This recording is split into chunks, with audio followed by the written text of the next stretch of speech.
Hey guys, Team Gund here. Who do we have? Hey, this is Piers. I just came first at the Good Games Championship Series for the state of Perth. So yeah, flight to Melbourne and stuff. So it's good. And what deck do you play? I played Trickstar Sky Striker. I think it's the best deck personally. You just need the main cards in, like, you need to build your deck to beat the meta. And if you do that, then I think you have good matchups across the board. So, yep. So we'll get into the deck. So yeah, we got Lilybell, 2 Licorice, 3 Candina, very standard, 3 Ash, standard, 3 Draw, another standard, 3 Veiler and an Ogre. Because Goki's so prevalent, you need more hand traps. This was the only amount that I could fit. If I had like extra slots, then I'd put in more Ogres, but I didn't have any extra slots. I decided to play Veiler today because there wasn't going to be much Altergeist, and there was going to be potentially a lot of Invoked, I thought, which turned out to be kind of true in a sense. And Ogre's pretty bad against the Invoked deck, so yeah. Oh, and also there was going to be, yeah, that's basically it. And then the last monster, Scythe, which is part of the best package in the deck. Sanctum is the best card in this deck by far, and if you don't play it, you're an idiot. No, but for reals, like, it's actually just good against every deck. I think, anyway. The only deck it's like somewhat mediocre against is like the pure striker deck. But even then, it's not bad, it just turns off the turn for them, so I think it's really good. And if you play it going second in the mirror, it's still good, because they flip goats, so you flip this, they can't do anything. It's just really good against every matchup, I think. Personally, that's what I think anyway. And 3 Terraforming, 3 Light Stage, standard, 3 Engage, 3 Drones, and for my 2 targets I play Jamming Waves and Afterburner. I don't think Widow Anchor comes up very much, and I just like to have the versatility of having both these cards. They both seem to come up in lots of scenarios, so yeah. I don't really have a problem with OTKing people, so Widow Anchor is like not needed anymore. Like, if you have like Drones and Candina, you like almost always OTK them. And then 3 Scapegoat, win condition, obvious. And then, because a lot of different reasons, house prizes and stuff, you know. Okay.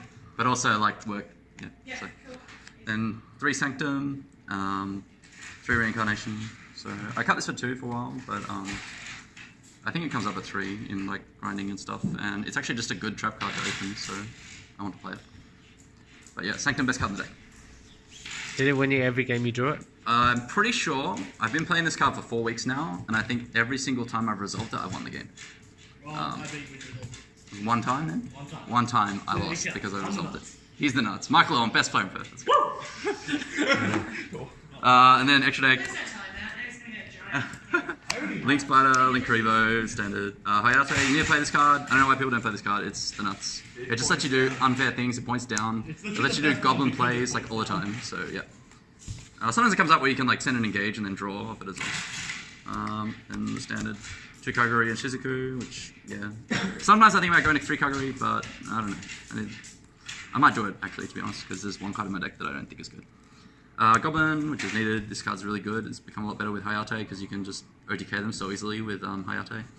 And if you have a Candina. Cerberus, Phoenix, Hispaina. This card comes up a lot, especially against Pure Striker and Altergeist and Draco. And I wasn't playing this card for a while, and it was a big mistake. I lost a lot of games because of it. And I didn't play the LDS, and it was a huge mistake. I lost to Mr. Hole because I didn't have it in my extra deck. So. And then a Unicorn, you didn't play that. Negursis, card's another good card. It's really good with Hayate because Hayate means that you can get like go into Hayate and then make like a Goblin or something, and then you can just go straight into this card. So it just makes this card a lot more efficient and easy to do. Borrelsword, which was just insane. Like, you actually just so many OTKs enabled by this card. You just gotta be careful because if you play it wrong, you're gonna get ruined, pretty much. Bomber, this card just comes up, I guess. And then last card, Borrowload. I don't think I'll play this again. It never came up. I had no 15th card that I wanted to play. I think that Firewall Dragon's bad because Borrelsword just like lets you do everything it does. And I think that Space Insulator doesn't come up as much with Hayate. And Sayuja really doesn't come up very much at all. It's like occasionally. For my last card, I think replacing this, I'd play either 3rd Kaguri or Space Insulator. Because Space Insulator does come up sometimes. What was Borrowload originally for? Just because like you can like sometimes make it and prey against some decks, and like there's just random scenarios where it comes up to out things. But Yeah, I mean, it doesn't come up enough to warrant it, and I think third Kagari or Space Invader would come up more. Okay. Side deck. Side deck, 2 Ogres, 3 Gamma and Driver. I sided these against like a lot of matchups, to be honest, just when I go second. Like, it's good against most decks. Mostly Invoked, Goki, and I sided in the Mirror just because it's like a versatile side. So I can side out cards I don't necessarily want, and you can always resolve this on Candina. So yeah. And Ogre I sided against Pure, Strikers, Goki, and Altergeist. Do you think it might have been better to main that today, or was Vela better for you today? No, I think Vela was better. Vela's just like more versatile against the meta, and there was no Altergeist, so yeah. Like Vela works against Goki, and so does Ogre, and Vela's probably even better because they can actually play around this if they have any extender, whereas they can't really play around Vela as easily.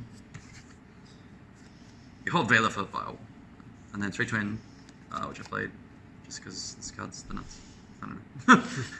2 MST. I wanted cards going more cards against Altergeist because I have to side a lot of cards against Altergeist, but I also wanted cards that I can side in the mirror.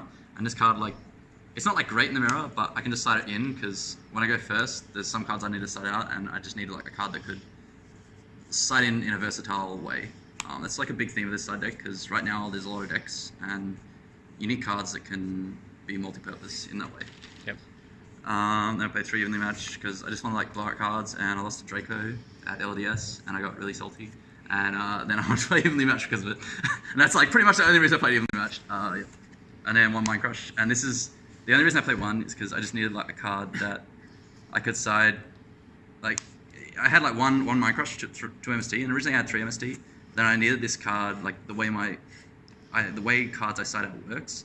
I need this card sometimes so I can put it in against other decks that MST is not good against. I can't remember exactly what decks they were. I think it was like Invoked? Yeah, Invoked. I think it was Invoked, yeah. Too afraid of me. So yeah. Yeah, I'm afraid of this guy. See all these people surrounding me? I built for them. Except that guy. He played BA and I was like, oh damn, I can't beat that. Question. Why no impermanence? Firstly, I don't own impermanence. But actually I wouldn't play it anyway because Vela is better. You don't have to set it. It's not a trap. And trap, like a lot of people side reboot, so it being a trap is like somewhat big because like I don't want it against Goki. And then Vela, like you don't have to set it, so in the mirror, like you can't get light stage and stuff. And there's not really many scenarios where Vela's worse. I guess if they have Cold by the Grave, but I don't think that really comes up that much. So, any shout-outs? Yeah, shout-outs to Team Gund and the boys for helping me test, especially Nathan, Liam, and shout-outs to Herbert. And shout-outs to the Trademark Collectibles, our sponsor. Use the code GUN5 to get money off at their store. Alright, well, thanks for that, guys. And hope you enjoyed the profile. Team Gun sign out.